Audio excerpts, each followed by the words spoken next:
Аскар менен Атакул акенин видеосуна толуктоо. Эми орозодо бардыгыбыз кээде оюбузду толук жеткире албай калабыз. Биринчи маселе элден чогулган акча тыйынына чейин, тыпырына чейин баланын ата-энесине берилет. Хамзага, Асланга, Байханга. Экинчи маселе жогорку кеңеш элден чогулган акчанын 1 сомунда калбайт.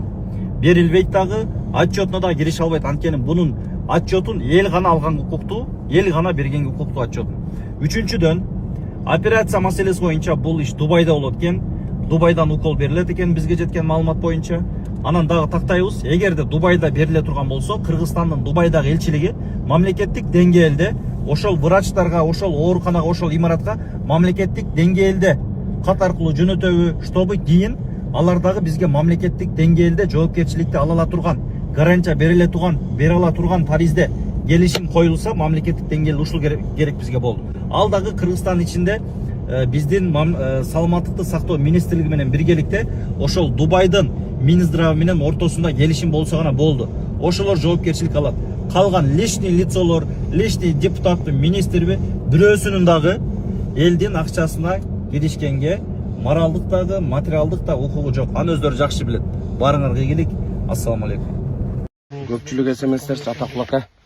Багым жогорку кеңеш аралашпай эле койсун дептирди. Алар түшүнбөй калган окшойт. Жогорку кеңеш аралаш биз менен чогуу жүрсүн деген жокпуз. Биз ошол акча жагын. Акча жагын болсо эме кылып берсин. Көзөмөлдөп. Акча жагын көзөмөлдөп берсин. Болбосо финансы министрлигиби, ошо акчага байланышкан министрликтерден аудиторлор келеби.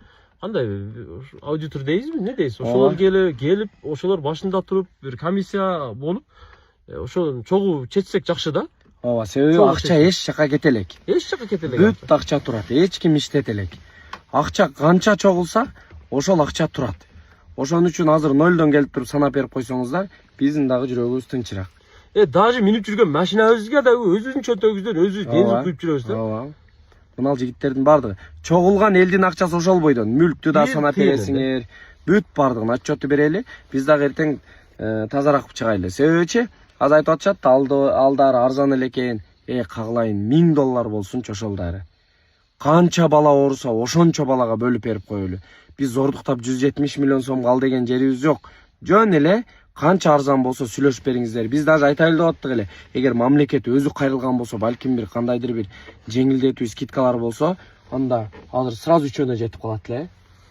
Жеңилдетүү болсо, анда Байханга дагы сразу жетип калмак да. Мамлекеттик деңгээлде муну балким ошо Дубайдан алат экен тура. Араб Эмираттарынан ала турган укол экен алчы. Гиннес китебине кирген, Google'дан издесеңиздер, Золгенсма деп, самый дорогой укол в мире деп издесеңиздер, бүт маалыматтар чыгат. Гиннес китебине $2,5 миллион менен китепке кирген укол экен.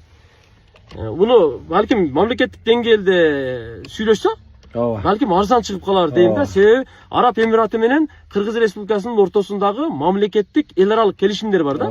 Саламаттыкты сактоо министрлиги да, по-моему, президент менен кошулуп барып, ал жерде кол койду окшойт. Ошол өзүнүн багытындачы.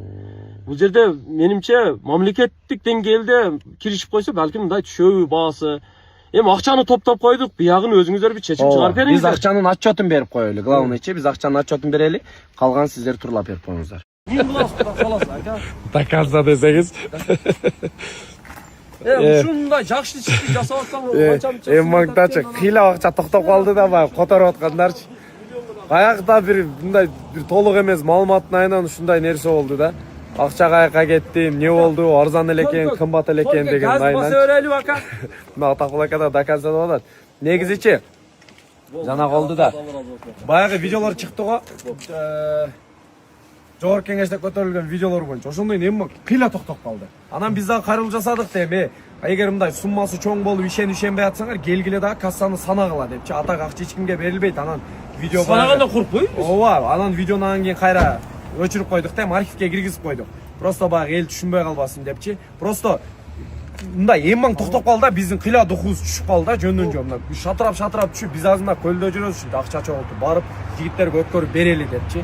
Атак урматтуу кыргыз элим, до конца мисалы Бишкекте акча келип атат экен, бирөө $120 000 берем деген бүгүн. Ошонун бардыгын сиздердин күбөлөрүңүздөр менен өткөрүп берели. Главный мына ооруган балдардын жанында жүргөн балдар бар Атакул ака. Ошон үчүн эми токтотпой элең башкы себеп. Чогултайлы. Эч кимге көңүл бурбайлы. Кимге кандай канчалык арзан болсо ошончолук жакшы да. или разыбыз. Иншалла. Ошого дуктан түшпөгүлө туугандар. Бизди да дуктан түшүрбөгүлө суранч. Биз до конца бүтүрүп берели. Ассаламу алейкум. Ассаламу алейкум. Урматтуу эл журт. Мына Хамза, Аслан, Байхан деген балдардын сбору боюнча.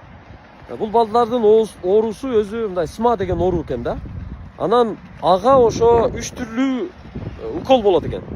Ошол 3 түрлүү уколдун эң кымбаты $2,5 миллион менен Гиннес китебине кирген Золгенсма деген укол экен туугандар. Анан бүгүн ушу ал укол чындап эле $2,5 миллион, $2 миллион турабы? Ал таасир береби өзү, таасир бербейби? Аны алгандан кийин жакшы болуп кетеби, жакшы болуп кетпейби деген суроо жогорку кеңеште да көтөрүлүптүр да. Негизи туура суроо. Биз деле кызыгып көргөнбүз.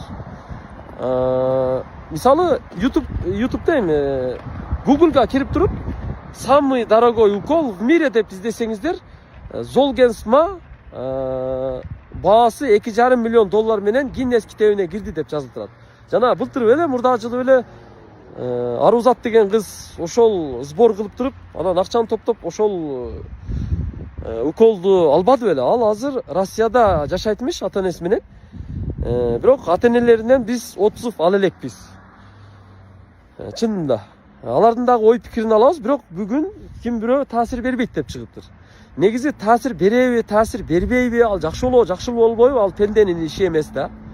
Биз себебин гана кылышыбыз керек туугандар. Да, орозондун учурунда бирөө сыздап, ыйлап отурса, ага биз жардам гана кылдык. Акча топтогонго жардам гана кылдык да. Себебин кылдык, эми баягы шифаны берүүчү Алла Таалам да. Анан эми бул топтолгон каражат туугандар пока эч бир уколго төлөнө элек топтолгон боюнча турат. Анан канча топтолот? Биринчи Хамзанын шоту жабылды да. Анан топтолуп бүттү, анын 170 миллиону. Азыр эми Асландыкы топтолуп атат. Андан кийин Байхандыкы турат. Эми топтолгон каражат пока эч жакка сарптала элек да. Бүгүн ошо жогорку кеңеште суроо берген депутатка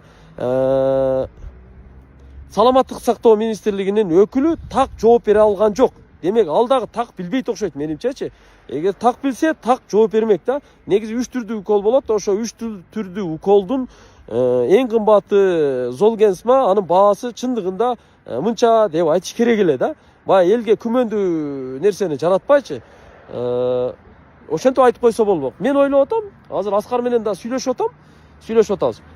Менимче бул нерсени биз Хамзаны, Асланды, анан Хамзаны, Асланды, Байханды буларды укол алууга жөнөтөрдөн мурда, акчаны тиги жакка төлөрдөн мурда Саламаттыкты сактоо министрлигинин өкүлдөрү менен комиссия түзүп, андан кийин ошолордун жалпы комиссиянын чечими менен анан ошо дарыланууга жиберишибиз керек деп ойлойм да. Пока мындай күмөндүү ойлордон, жаман нерседен алыс болуп туруңуздар туугандар. Мына Алла турат, бул жерде эч кимдин бир кызыкчылыгы жок. Только кызыкчылык Алладан күткөн сооп, ошол эле. Ушундай күтүп туруңуздар, дагы маалымат беребиз. Урматтуу жогорку кеңеш, урматтуу эл өкүлдөрү, урматтуу Саламаттыкты сактоо министрлиги. Мына өзүңүздөр көрүп турасыздар, бир аптадан бери биз бутубуз жерге тийбей, эл кыдырып, жер кыдырып, Хамза жана Аслан деген балдардын оорусуна, алардын ала турган кымбат баалуу уколуна керектелүүчү акча каражатын топтоо иш чарасын өткөрүп жатабыз. Кудайга шүгүр, эл арасында берешендер көп экен, тапкан акчасын, закатын, үшүрүн, садакасын берип атып, биринчи Хамзанын толук 170 миллион акча каражаты толук топтолуп, анын топтомою токтоду. Андан кийин андан ашканын Асланга кошуп берип, Асландын дагы азыр ушу керектелүүчү каражатынын жарым-жартылайы топтолуп калды. Азыр да бул иш чара жүрүп жатат. Бирок бул тема бүгүн жогорку кеңеште көтөрүлдү. Мага да жагып атат негизи. Өз убагында туура көтөрүлдү да. Болбосо бүткөн ишке сынчы көп экен, эртең ар кандай сөз чыгышы мүмкүн да. Ар кандай сөз чыгышы мүмкүн. Биз дагы бул нерсеге аралашып калган үчүн жоопкерчиликтен коркобуз. Сиздер эл берген Ушу эки балага берген, алардын ден соолугу үчүн берген акча каражатынын бир тыйыны дагы же оң жака же сол жака жылып кеткен жок. Ошо счетко түшкөнү счетто, М-банктагысы М-банкта, наличкасы наличка боюнча турат. Биз ата-энелерине күндөгүсүн күндө топтоп, өздөрүнө күндө өткөрүп берип аттык. Алар ошо сактоочу жайларына алып барып сактап турушат. Али эч жака алып барып төгүп, укол алган жери жок. Эми бул жерде биз эмнени талап кылабыз? Жогорку кеңеш менен саламаттыкты сактоо министрлигинен. Биз акчаны эл кыдырып, мээнет кылып топтоп бердик. Чынында мээнетти кылдык, чын жүрөктөн кылдык. Анан кийин ушуга эми bir комиссия түзөлүк. Келиңиздер жогорку кеңеш. Депутаттардан комиссияга кирсин. Бизди жогорку кеңешке чакырыңыздарчы. Ушул ооруган балдардын ата-энелерини кагаздарын алдырып алып барайлык. Сиздердин алдыңыздарга жогорку кеңешке. Жогорку кеңеште кайсы комитетте карайт билбейм, бирок общий жогорку кеңештин күн тартибине киргизип бериңиздер болбосо. Саламаттыкты сактоо министрин, министрликтин өкүлдөрүн, фармацевттери бардыгын чакырыңыздар.